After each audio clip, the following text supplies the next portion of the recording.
I'm the student's first candidate for president. Tonight, I want to tell you why I'm here. I'm here because it was at UCLA that I found my voice. And with that voice, I learned to make real change happen on this campus. I'm here because I've been a very blessed middle-class student, and I can relate to those who just want to have the best college experience possible. But I'm also here because when I entered UCLA, my mother could only afford to pay $33 toward my tuition. And I understand what it's like to desperately need an advocate. I'm here because I am the granddaughter of sharecroppers who dreamed of attending college, but the color of their skin and the lint in their pockets said otherwise. I'm here because in all of that, somewhere I can relate to you. I'm here because for me, student government at UCLA can represent so much more than just informing student groups of events or choosing a commencement speaker. But in my eyes, with experience, dedication, and advocacy, USAC can become the stuff that changes lives. Whether it means providing new opportunities for South Carolina. Good evening. My name is Luz Maria Kumpel, and I'm the Bruins United presidential candidate. Yeah. Let me tell you a little bit about my own personal experiences. I know what it's like to work 2 and 3 jobs in order to afford to stay here as a UCLA student and not be able to apply for financial aid, and by the good grace of others, be able to stay in both my sorority and as a student here. I know what it's like to question acceptance and diversity on our campus, whereas recently at the endorsement hearings, when I identified myself as a Latina, I was met with laughter and tweets about how, I wasn't a part of that community. So I know what that's like. Now, not all students at UCLA have those same kind of stories, but that doesn't mean that they don't care, and that doesn't mean that they won't engage to work for those issues if they are met with proper outreach. And that doesn't mean that they don't have their own unique stories themselves. In my own experiences as a future RA on the Hill, as an orientation counselor, and as a director of Dance Marathon, I have established myself as a leader on this campus, and I also have through those unique experiences have put me in direct contact with students from all walks of life. What were some of the ways the current president created and/or lacked transparency of USAC, and how will you improve that transparency next year? So this year, I have the privilege of working with Cynthia Flores in the President's Office as the Chief of Staff. And one of our foremost initiatives was transparency. This was the day-to-day talk of the office on how we could do a better job of making this a more transparent place for students. And that's why one of the very platforms that we started in the beginning of the year was putting the U back in USAC, a platform I think that you also have chosen to adopt, but we've already done that. What we've done is begun by having council meet and greets on the Hill, by starting town halls with the chancellor and other.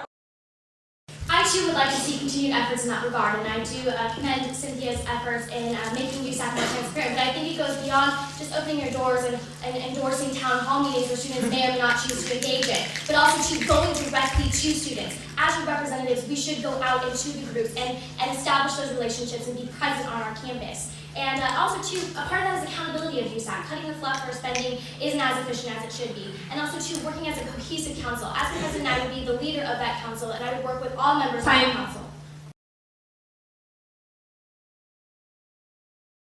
What is your understanding of student needs, and if elected, how would you address them? This past year and in the past few years, I've worked as a resident assistant and worked with Orwell. And the beautiful thing about Orwell is it gives you the opportunity to interact with a broad range of students. You really understand the different ethnics, the ethnic diversity on this campus, the different religious beliefs on this campus. I've really been able to communicate with such a broad range of students, and it's the most inspiring experience I've had at UCLA. I've had a real feeling of the heartbeat of this campus. I understand the student needs because I've been involved with the different groups on campus. In terms of the issues of affordability, accessibility, and diversity, that's what I'm going to fight for. Affordability. Currently, I chair the undergraduate committee of the UC Student Association that introduced the Cal Grant legislation to increase Cal Grants and secure them. We passed student aid reform this year, we passed the SAFRA, and we continue to fight the fee increases for the whole year. In terms of accessibility and diversity, I'm going to work with the regents to make sure that they make any policies necessary to increase diversity in our campus. Why are you more qualified than your opponent?